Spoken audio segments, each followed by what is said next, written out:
This podcast is offered through the Sacred Community Project, an interspiritual collective working to lower the barriers of access to contemplative and devotional practices. Through the universal teachings of love, service, remembrance, and truth, SCP utilizes modern technology to promote eternal values. Learn more at sacredcommunityproject.org.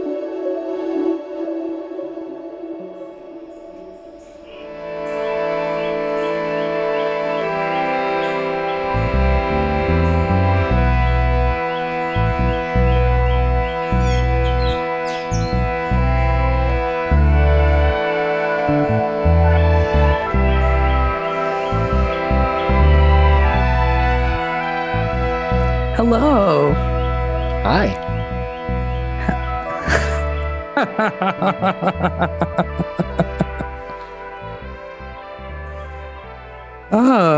So we're recording this conversation, as we've talked about leading up to this. Anything you want to get out there before people even know who we are? No, I don't think so. Just to say that I'm excited to do this with you. It is interesting for us because we talk a lot. So it's like now we're talking, but we're recording it for these other purposes. So I'm just aware of that. But yeah, I'm just excited. I'm just excited to talk with you again. Do you want me to introduce you? Do you want you to introduce you? Yeah, why don't you give it a shot? Why don't you introduce me and then I'll tell you if you're wrong. Give it a shot. Yeah, that bodes well. Give it a shot. Okay. So for today's podcast, we have the one and only Sitaram Dass in the entire world. Definitely. Don't fact check me on Google. Definitely.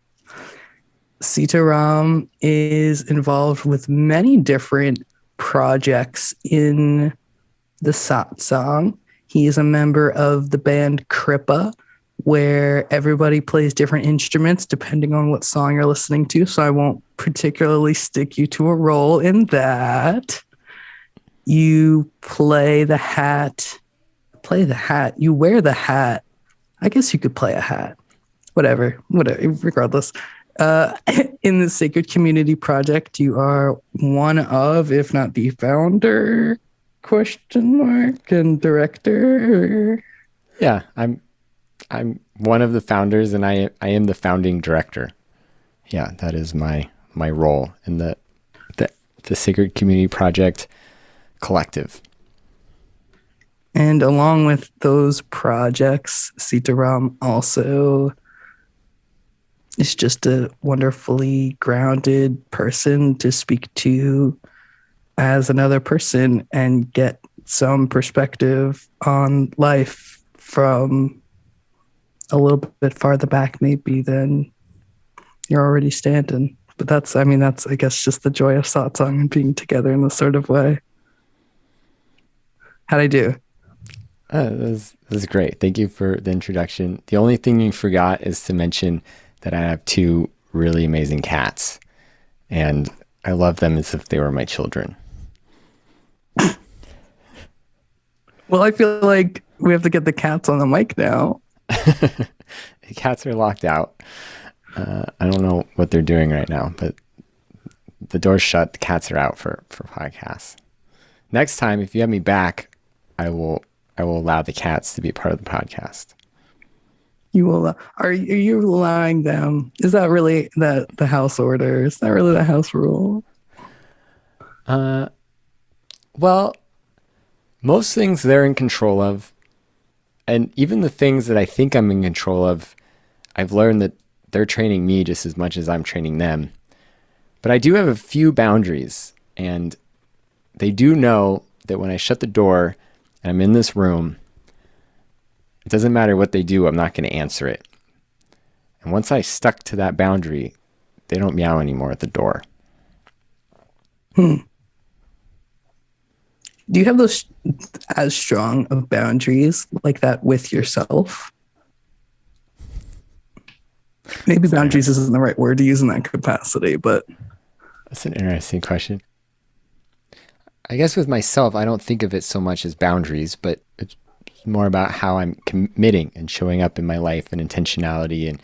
And I found it important to hold strong to a few things. It's easier for me to relax into the moment and to be playful and spontaneous when I have clear commitments that I just know that I'm not willing to give up on. And starting and ending my day with some form of contemplative, devotional, spiritual practice is something that is really important. It gives me a container for my day. Currently, in the mornings, I'm doing silent sitting practice, and at the night, I'm doing my puja. I'm singing. And it's grown that way out of also just external restraints. In the morning, I can't be loud. So that's how I've cultivated it. So that's a commitment that I really hold to.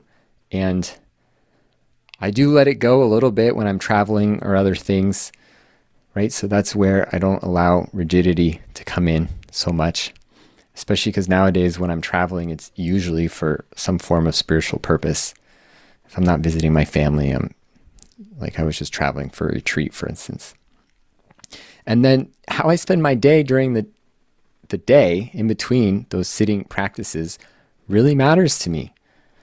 Right? I mean, if I'm sitting, even if I'm doing like strong practice at home, it's maybe an hour in the morning, maybe an hour at night, but there's the rest of the day. And so how I spend my time is something that's really important to me. And that ties into right livelihood, how I've decided to spend my time making money, how I really strive to show up in my interpersonal relationships in a very certain way to really line up with my values, how I interact with my cats, just to be of service throughout the day as my root functioning. And I found that to be actually one of my primary spiritual practices is the act of service, right? What does that mean? And all of the developments of that. And then through that process, learning that if I do too much, I get burnt out, right? So I have to take care of myself.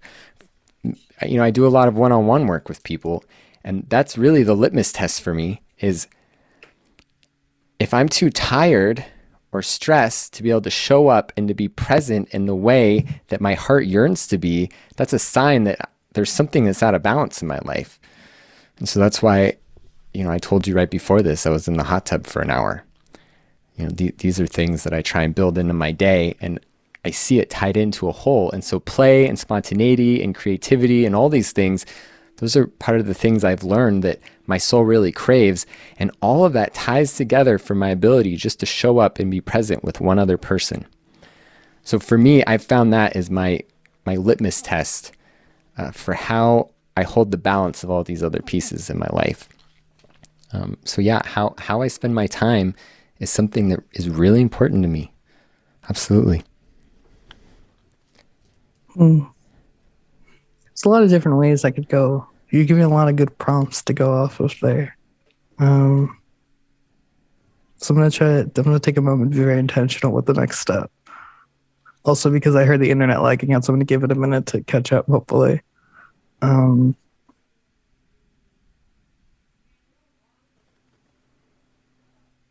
When you say show up a certain way in your interpersonal relationships,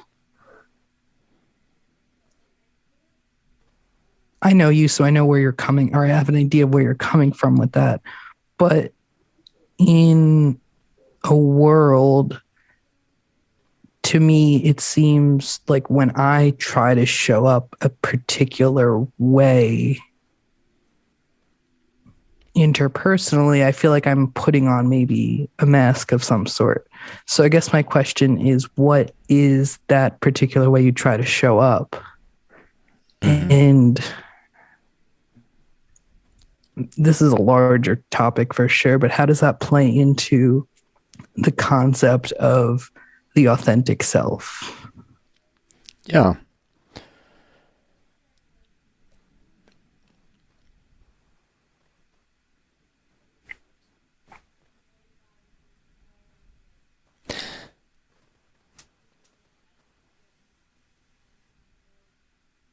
So I'm going to answer your whole question. I'm going to start with the last term that you threw in there of the authentic self. I think it's really helpful to think of the authentic self as not being a thing, some stable, static thing.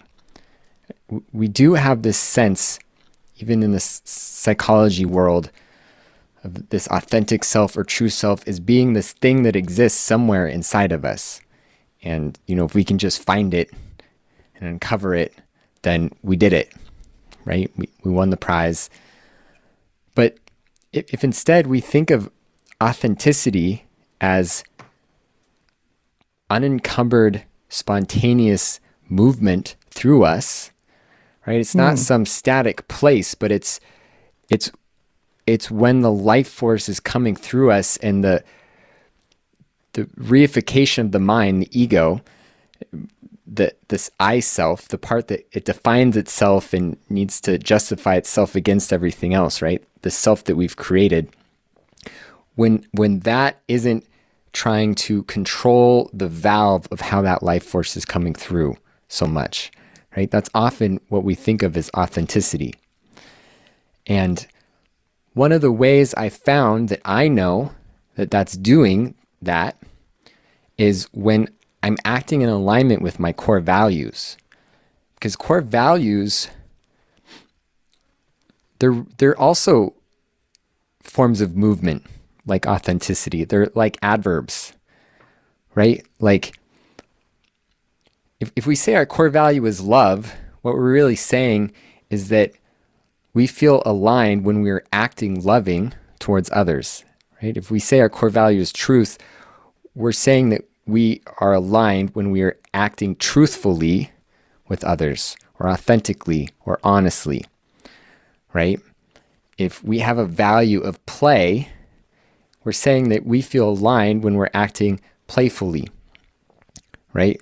When these core qualities, these core values are coming through. And there's a difference between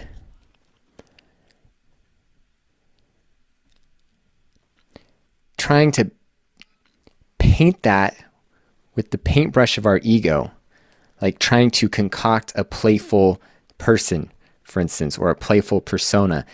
That's different than when we just naturally feel free and playful in the moment, and that's spontaneously coming through. And we know that difference. We all know that difference of when we're trying to be playful because we think that other people want us to be, or it'll be fun, versus when we're just with a kid, or we're in that right moment with friends and it just comes out, right? We know that difference.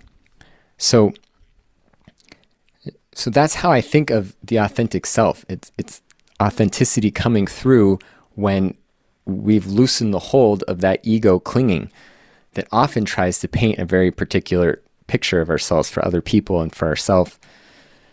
And that answers my question for how I want to show up when I'm with other people. In terms of what I found is, if I'm not focused on myself in those interactions, if I'm not focused on how the other person is seeing me, but instead if I'm really there to show up to be of service to them, whether it's a friend or a son or a partner, or if I'm doing one-on-one work with people as a counselor, right? Whatever the role is, but to show up in that role perfectly, that's all I have to do, right? If I really have the sincere desire to show up in love, in truth for that other person, and to be there for what their needs are, or another way to put it is when Ram Dass talks about being a loving rock, so that someone can push against you or pull against you and you stay rooted in love. If that's my core motivation, then I'm not thinking about myself anymore.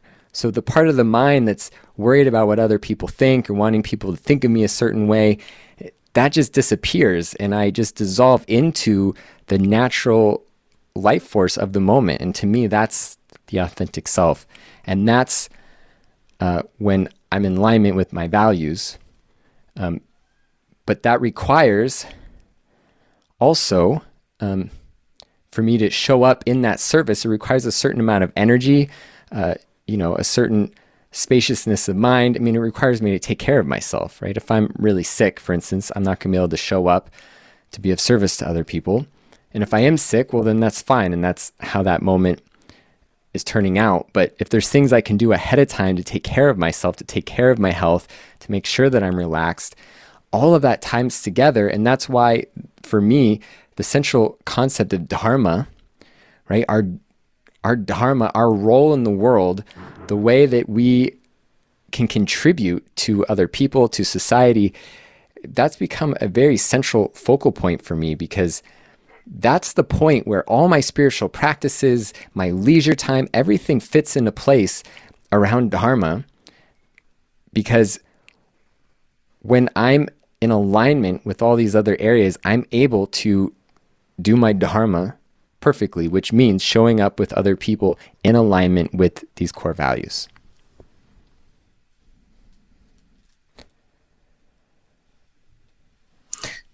To dive more into core values, because it almost sounds like what you're saying, how you're aligning your actions with your core values, you need to have a conversation with yourself before that point to be like, okay, I'm going to sit down. What are my core values? So my question would be, if there's somebody out there who, like me, say I don't have as solid as a grasp on, if you had asked me right off the bat, like what my core values were, I would have to wait a second and kind of compose my answers for you. So I guess my question would be, is how would a person even start that conversation with themselves about what their core values are? Well, I think it's exactly what you just said. It's been my experience that we all do know what they are. And yes, through various life choices or addictions or other things, we can become very separate from ourselves, where we're very disconnected to them. And that makes it harder to reconnect, often because when we attempt to, we're first going to feel pain. We're going to feel the pain of how separate we are. And often we have to have some ability then to be present with that pain so that we can sit with it long enough so that we can reconnect with those values. But we all know what they are. And all it takes is exactly what you said, is just a little bit of time to reflect on them. And it doesn't even matter what people's worldviews are, whether it's a spiritual worldview or an atheist worldview. We all have core values. So we can have different philosophical ways of understanding where these values even come from. But they are deeper than our surface thinking mind. They are. Because we can have thoughts telling us to do like awful things. Like if we're like really upset with someone, our thoughts could be like, oh, you should just, we could wish that they fall off a cliff or whatever, right? Whatever thoughts have going on. But we still have access to our values also simultaneously. So it's deeper than the mind. And we all have access to them. Those of us on a spiritual path often find that these values are deeply connected to these core spiritual truths. And for me, these core values come out of the Atman. They come out of the God within. I mean, they come out of our soul. And so the more that we also do practices to reconnect ourselves with that, contemplative practice, devotional practice, journaling, anything we can do to reconnect, it's only going to strengthen this natural desire we have to act in alignment with them. And that's where this isn't a moralistic trip that we have to lay on ourselves or we have to lay on anything else. This is actually naturally what our heart wants to do. We want to act in alignment with love. Everyone does. We might have all our own words for how we phrase that, but ultimately, love everyone, serve everyone, and tell the truth, right? Those core teachings that come from Maharaji and Ram Dass, those are universal teachings across the world. And I'm convinced that they're universal teachings across every member of the human race. It's just some of us have disconnected ourselves from them to various degrees.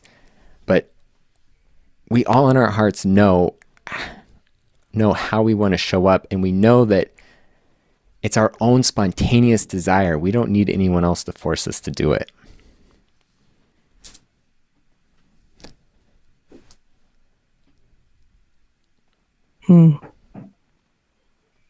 Setting up the structure so you're able to freely play within that. Kind of like a jungle gym. Yeah, sure. I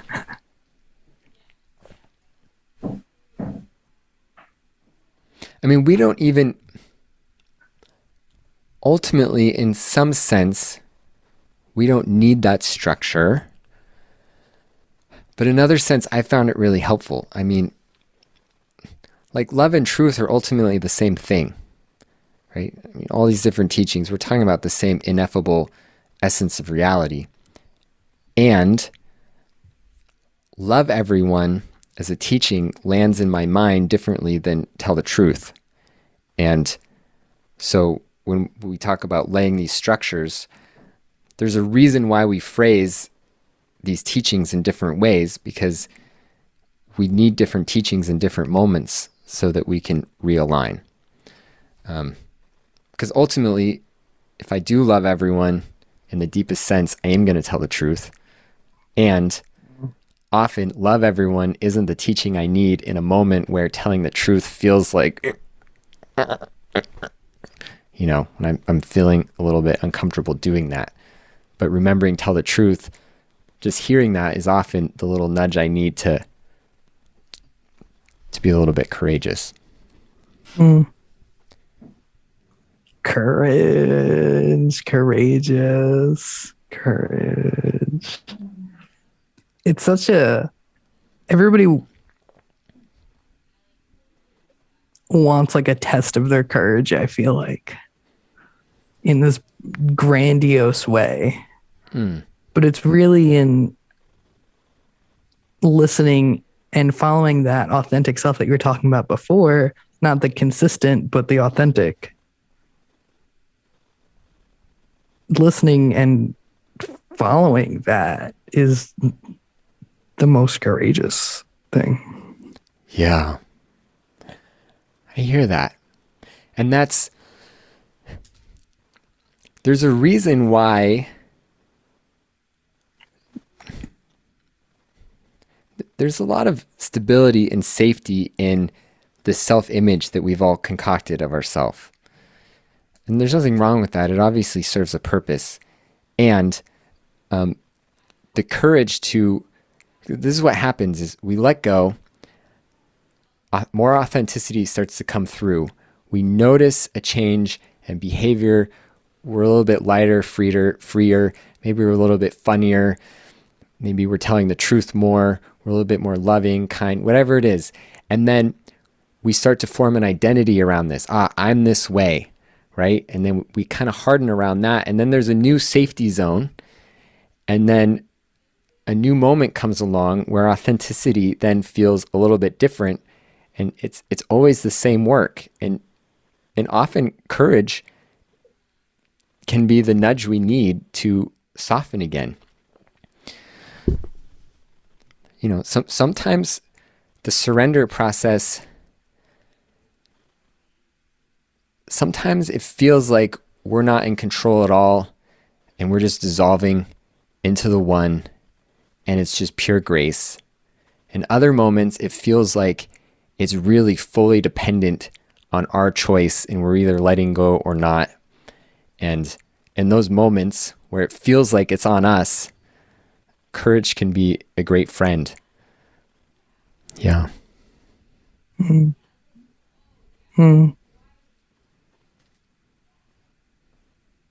It's interesting you phrase it that way or talk about those two different distinctions.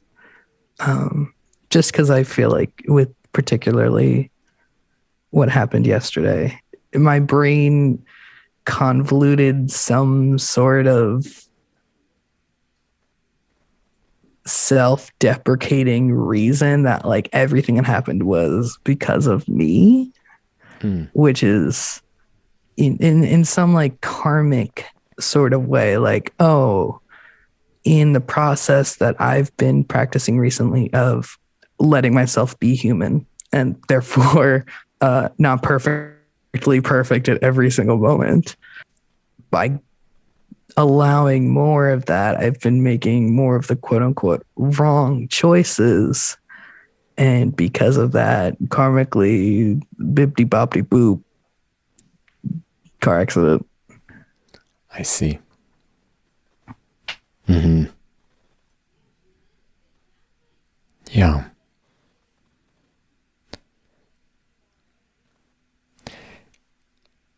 If the self-deprecating part of your mind wasn't there yesterday, kind of beating yourself up about it, what is the core pain that you felt that self-deprecating aspect of mind latched onto about the car accident? Like, what do you wish that you had done differently? Besides just not getting into it in the first place? Yeah, I mean, like, do you genuinely feel, for instance, like in your wise mind, do you feel like it was completely not your fault, just something that happens, or do you feel like if you'd been paying a little bit more close attention? Yeah, I feel like if I was, don't show this to my insurance, but I feel like if I was maybe a little bit more present, it could have been avoided. It definitely didn't feel like a necessary to me from this perspective, right? You know, you put it back in perspective. Right. So this is really powerful, and I'm feeling grateful for you for being willing to share a little bit about your process, because it points to these core elements really beautifully. So we all do this. We all have elements in our life where we're not fully in alignment, and there's normally some pain in that, right? Because we wish that we were. Like, you wish that you were a little bit more present yesterday driving. And when we can allow ourselves to feel that and just allow it to be just what it is, right? There doesn't have to be any story, none of that. Then, okay, there's a message there. And then we realign. We make a commitment. Okay, I'm going to try and do a little bit better driving, right? But then there's another thing that was happening, which your mind is really kicking into gear and beating yourself up and all the awful things our mind tells us, right? The same way that we can hold our pain in love and be with it, we can do that with our thoughts too. And we don't have to listen to them. I mean, what you just pointed out is that none of those self-deprecating thoughts are necessary for us to realign, right? We don't have to believe what our thoughts are telling us. And that's where contemplative practice, having some ability to see a thought as a thought and to feel a feeling as a feeling and to just be with it in as intimate a way as we can, not only does that bring more gentleness and allow us to just honor our full human incarnation and being perfectly imperfect, as you said, but it also allows us to simultaneously realign constantly over and over again, right? Like balancing, right? We have to pay attention to balance, and that means noticing when we're slightly out of balance in some way. Yeah, and you're spot on with what you said before about to come back from separation, you have to notice the separation, which is bound to bring up some form of pain. Yeah. Yeah. And the more we do this practice of paying attention, the more that we really learn in a deep way that pain of separation is a part of being human. And we can love it and listen to it, and there's messages in it that we then realign, but there's just a sense of graciousness about it and gentleness. And, every time we come back and we notice and we tune back in, we gain compassion for ourselves and for the human predicament. And that's where we learn that self-compassion, letting ourselves off the hook, doesn't have to contradict holding ourselves to our highest values. It's actually just two ways of looking at the same thing, interestingly enough. Can you say that again, but slower? What did I just say? It's interesting because when I'm in this space with people and I talk, sometimes it just feels like the words are coming out. What we learn through practice again and again and again is that the letting ourselves off the hook, being kind, understanding that we're human, we're going to make mistakes, that the forgetting, the coming out of alignment is a part of the human incarnation, that practice actually enables us even more to tune in and recommit again and again and again to our deepest values.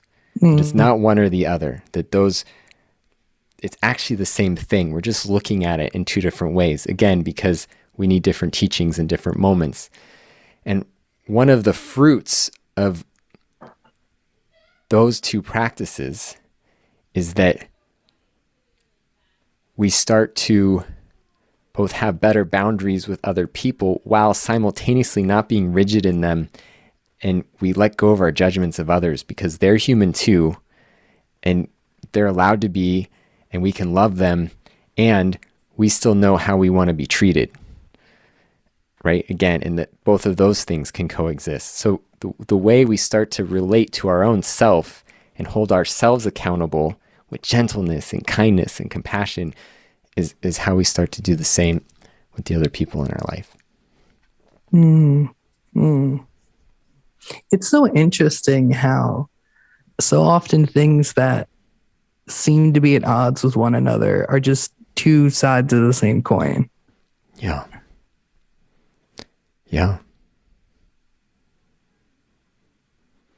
It's so interesting because I feel like, my whole fucking life, I've just been constantly, I'm a Virgo. So I'm constantly like analyzing, and a lot of times, what else do I have on deck but to analyze myself? Got that in my back pocket to pull out, I guess. So that it's just a flip of a switch. It turns something from such a negative, from oh my God, look at all the ways I don't agree with how I'm acting, into okay, well, you have to learn these lessons to learn the lessons and then have the lessons. Yeah. In the same sort of way, I was talking with Marshall, one of my roommates, earlier, and on a societal level, that concept essentially of going beyond capitalism. And I had pretty much said the same thing, that as a society, we need to go through these lessons in order to be on the other side. Like, we can't have a world without capitalism, without at one point taking part in capitalism. Mm-hmm. You can't, like, what other way can you know what to do than by knowing what not to do? Yeah.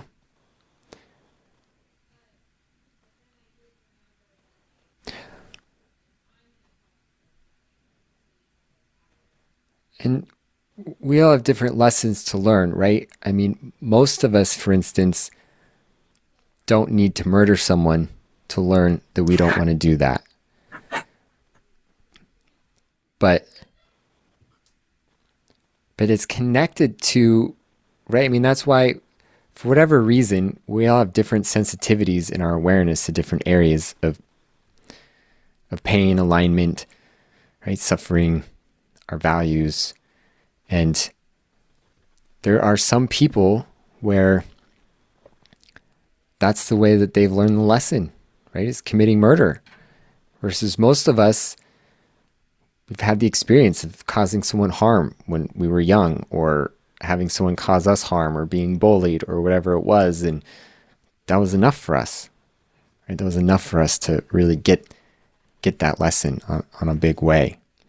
And that has to do with how disconnected we are from ourselves. And that disconnection is normally caused from some sort of trauma, right? And I think it's very clear to us that just collectively as a society, mainstream society, especially Western culture, there's these deep collective traumas that have caused a certain amount of separation that has allowed us to get into the mess that we're in. And that also points to a solution that all the activist work, all of this work that's happening now is really important. And this deep work of getting reconnected is really important. And if we are going to make it through this transitional period as a world, we're going to need a lot of people willing to do the courageous work of really reconnecting. And on that societal level, I'm feeling it right now. There's pain. I mean, we're not doing a good job. There's really deep pain that we're all feeling in how disconnected we are with our overall values, and how all of us, to some degree, some of us more than others, but we're complicit in this. Yeah. Being present with that pain is really important. We can't do real service work if we can't be present with that. And that's why I think this is one of the beautiful shifts that's been happening for a long time in both spiritual communities and in therapeutic communities. If people said that they were experiencing a great deal of suffering or stress or anxiety about the plight of the world, like global climate change, nuclear weapons, systemic racism, the post-colonial economic global system that we have, right? Just whatever the issue is, or the conglomeration of all of them, there was a time where if people expressed that,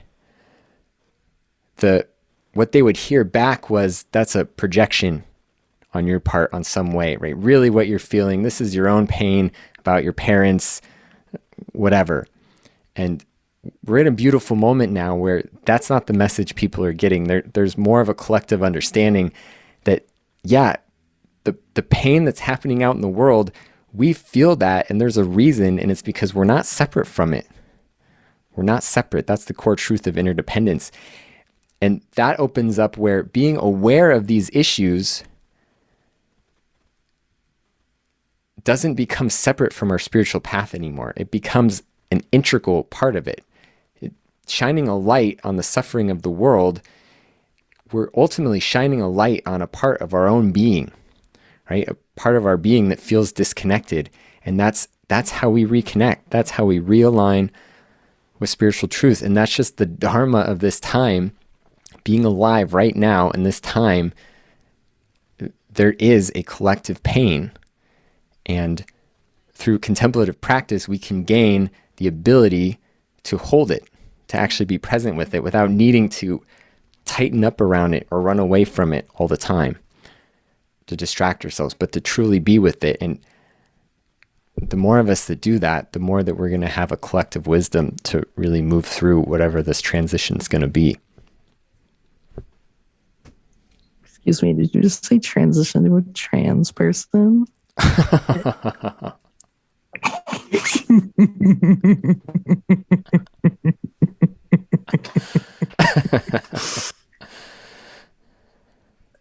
But when you say contemplative practice, and not to take what I'm about to say lightly, because it is hard and serious work, but it just the phrase like contemplative practice like almost overwhelms me. And I probably would do something that you consider contemplative practice every day. What do you call it when you're talking to your friends?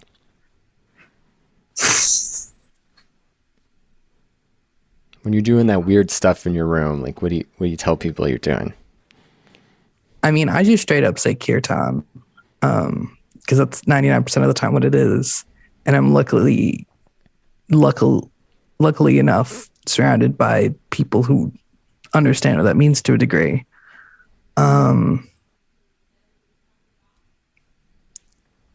I guess I would just say like spiritual practice, connecting with, for me, I know particularly a lot of my curriculum is centered around reconnecting with my body. I think that's just been the other part of my trans journey that I'm now getting to explore. They say enthusiastically. What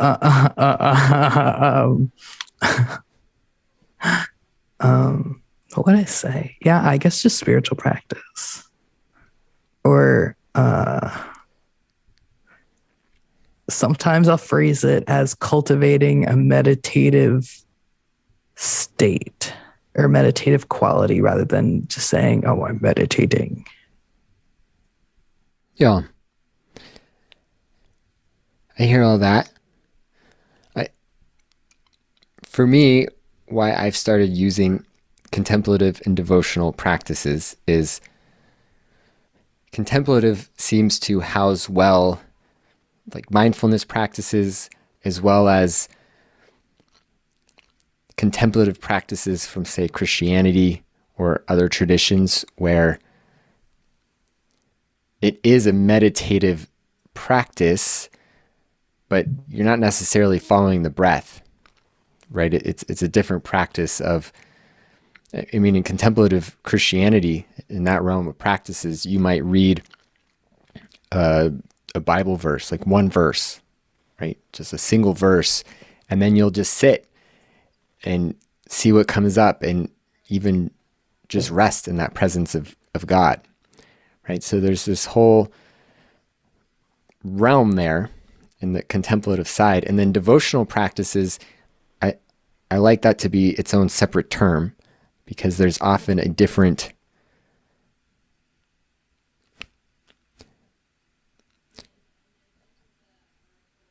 contemplative is about softening into, and devotion is about falling in love and yearning towards.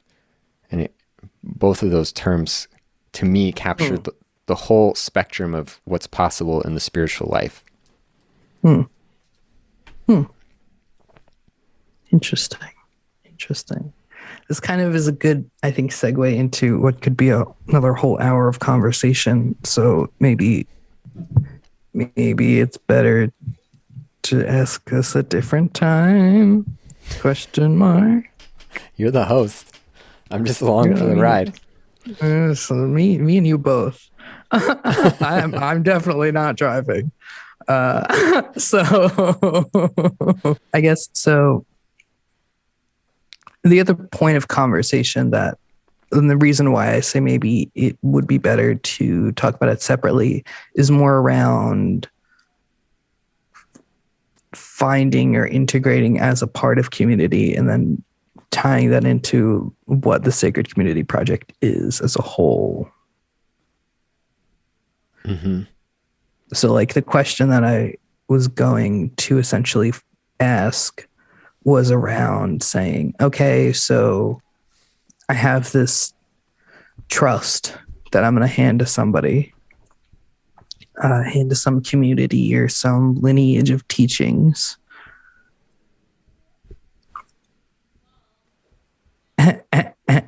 I mean, this is definitely coming from a recent sore spot. But how can one really see? I'm answering my own questions. I first was going to say, no, I'm just, editor, cut this. That's me. That's the joke. That is me. When one is starting down a path, consciously or unconsciously, what are some methods to employing discerning wisdom around what teachings get picked up along the way and which get left unturned? Mm-hmm. That's a great question. Yeah. Especially because thankfully, I think along with COVID, it digitalized a lot of this information that we're now talking about. So it's a lot more accessible to a lot of people, which is wonderful and great, but it also comes with this overabundance and pressure in some other sense that there's so much out there now that it's like, oh man, how can I, what's right for me? Who's not an asshole? Mm-hmm. Where do I fit in? I hear it. So my thoughts on this, and this is definitely from my own direct experience. I mean, I'm just thinking about my own life, my own spiritual journey. And the first main point, which has been a theme to this whole talk so far, is that ultimately, at the end of the day, we only have our intuitive heart, and we really can trust ourselves. And sometimes making mistakes are how we recalibrate and we gain a greater and deeper intuition. So there is that element. And that brings up, for me, a framework of harm reduction. Right? If that's the case, then what are maybe some guidelines so that within that system, we don't have to make some really major mistakes that are going to cause a lot of pain, right? And my first thought is you don't need to drastically change the course of your life or dwindle your savings account to commit to the spiritual path. Yeah. So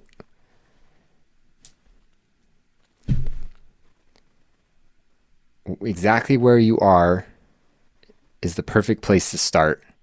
And if you're feeling some really strong urge to go to some teacher, and if those teachings cost an amount of money that's way outside your means, I mean, whoever's listening can choose to listen to me or not right now, but I'm telling you that you don't need to pay that. You can get whatever you wanted to get out of that from some other source that is going to be within your means and is going to fit more easily within your life. So, because this is something that, I've talked to people. I'm thinking of one particular person in my mind where they maxed out many credit cards to keep going on these spiritual retreats. And those retreats were centered around teachings about abundance and not living with a scarcity mindset. And, you can just see how the ecosystem of those teachings, and I mean, how it was the perfect setup for them to still now be in debt because of that. So that's one safeguard in terms of harm reduction. The other is that if there's any type of spiritual teacher or community that is encouraging you in some way to turn towards them and away from the rest of your life, that would be the kind of thing to avoid. You may choose to do that on your own because of the natural interest in your heart, and that's different than a community or a teacher really encouraging that, right? Where you drop off your friends and your entire life becomes very insular. That would be another warning sign to avoid.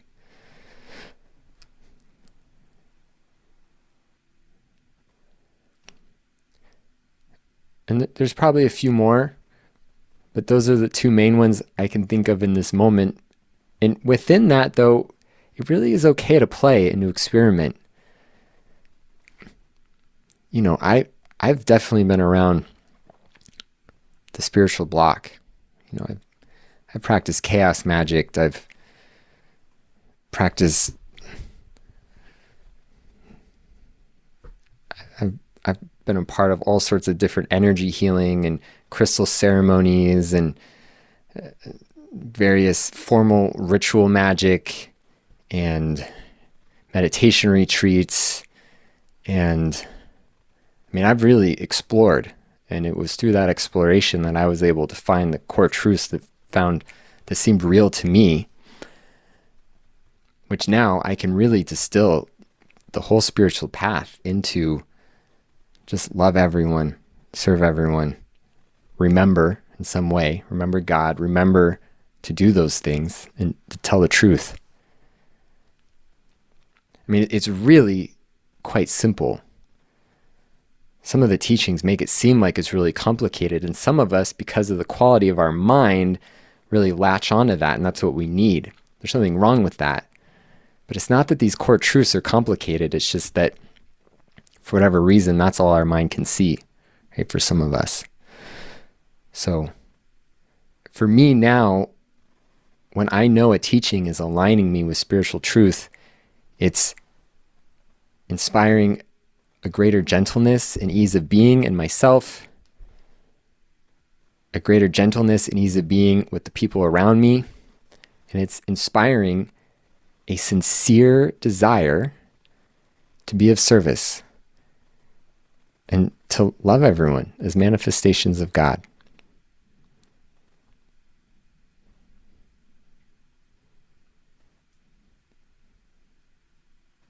What do you think about that? What do I think about that? I want to hear more about your chaos magic days. There's not much to tell. Wait, not actually. Like I'm like, oh, Sitaram, the before years, but that's not. I think the way this conversation should go. There's not much to tell. I got this great image of you and I know this definitely isn't the reality, maybe, but I got this great image of you in a black hooded robe, standing around the fire, throwing stuff in, going, oh, well, you probably wouldn't be saying that if you were doing that, but yeah. I never wore a robe. However, there was a point in time when I considered buying one.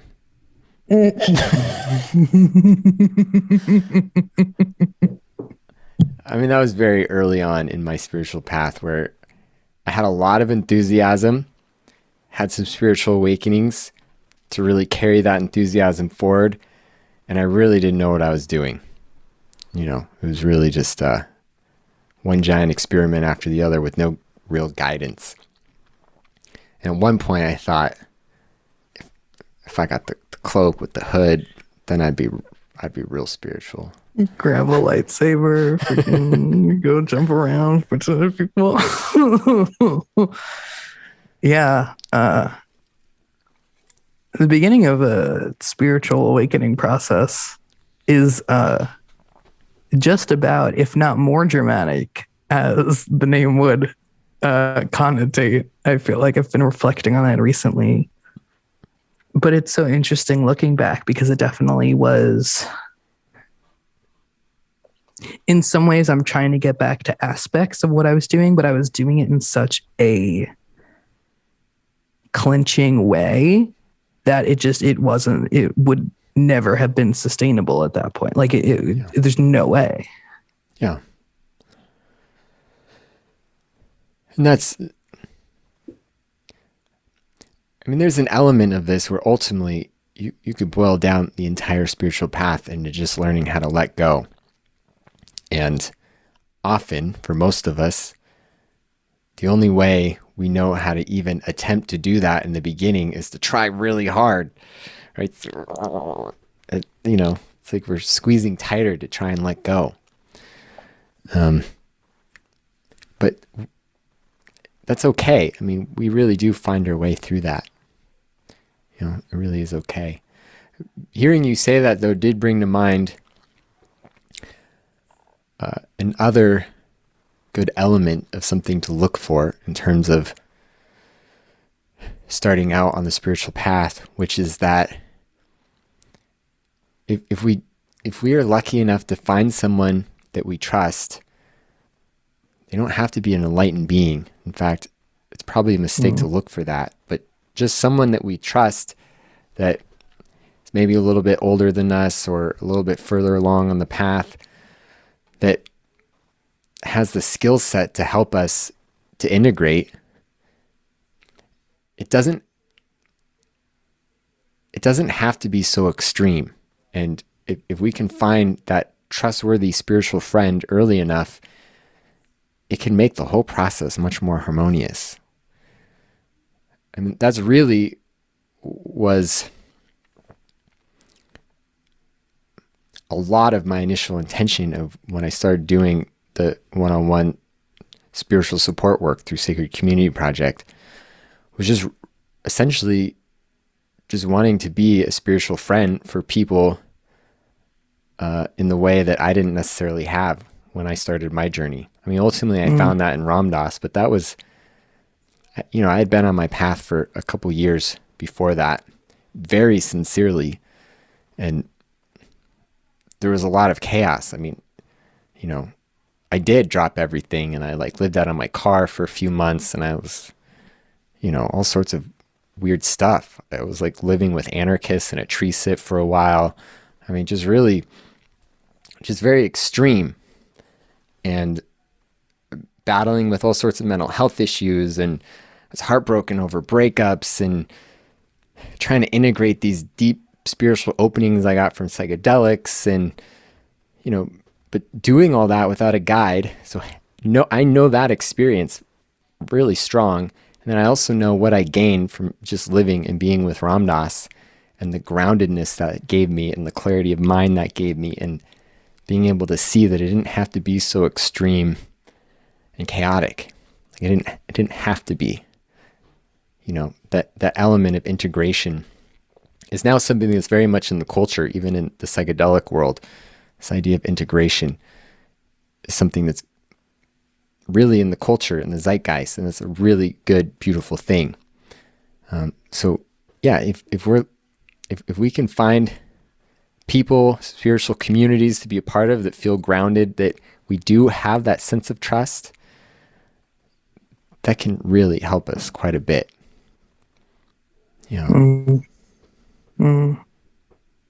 Talk more about the Sacred Community Project. I've never heard of such a thing before. Where would I go to find more information about something that sounds like something sacred and community driven, and also in progress? So if I had the capacity to help out more, I could.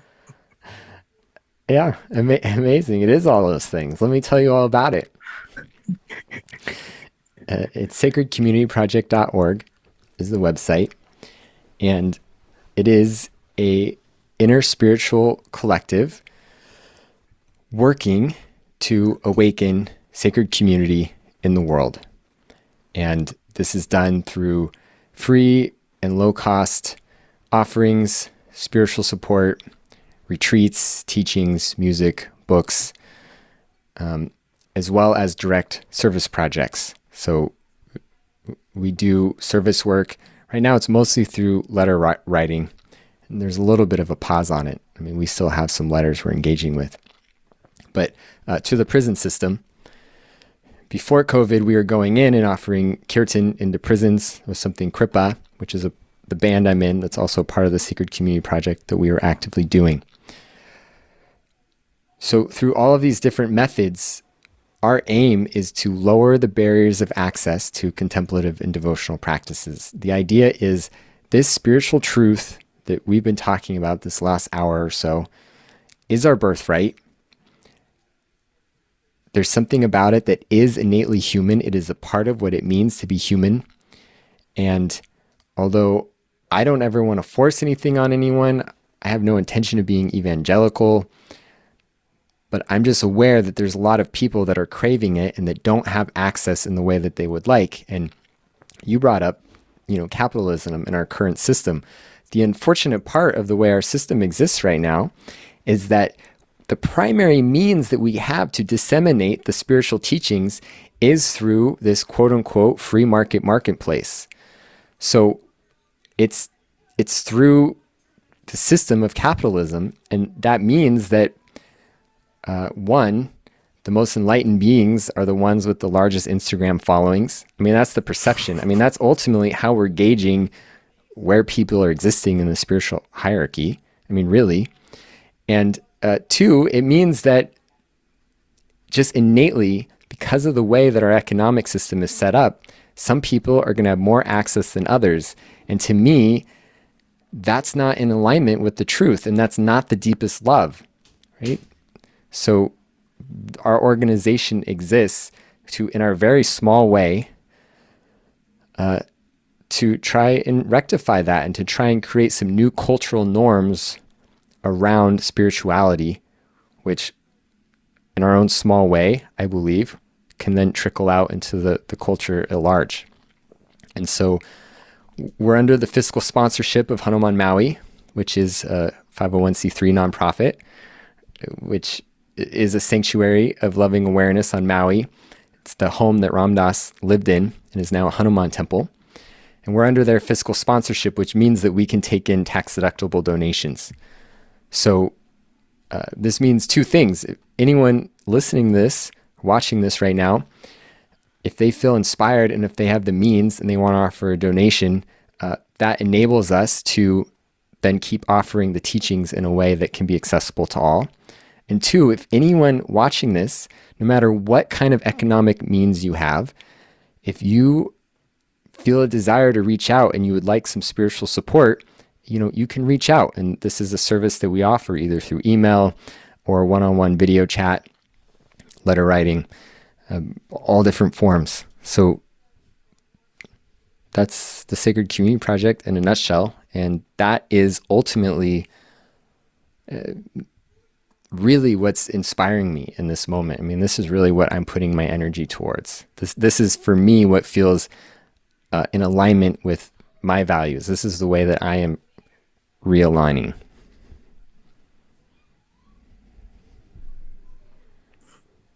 And I would very highly suggest to take a moment and go check out some more of the writing on the website. You used a lot of that language now, but it's just so refreshing to see something in this mass of some things that is so genuine and so pure in intention. Yeah. Well, thanks for saying that. And also, thank you for being a part of this with us and for having your podcast be a part of the Sacred Community Project family. Yeah. I feel so supported and held in ways that I didn't know existed and was possible. I'll say. Thank you. Yeah, thank you. Thank you so much for listening. Make sure to like, subscribe, rate the Baby Teeth podcast wherever you're listening from. May we recognize our intention to take refuge in the love of sacred community here today and every breath. From all that ever was, for all that will be, We show thanks to those before us and share grace for those ahead. Here, we exist only through this moment, grounded by Earth, Mother Divine.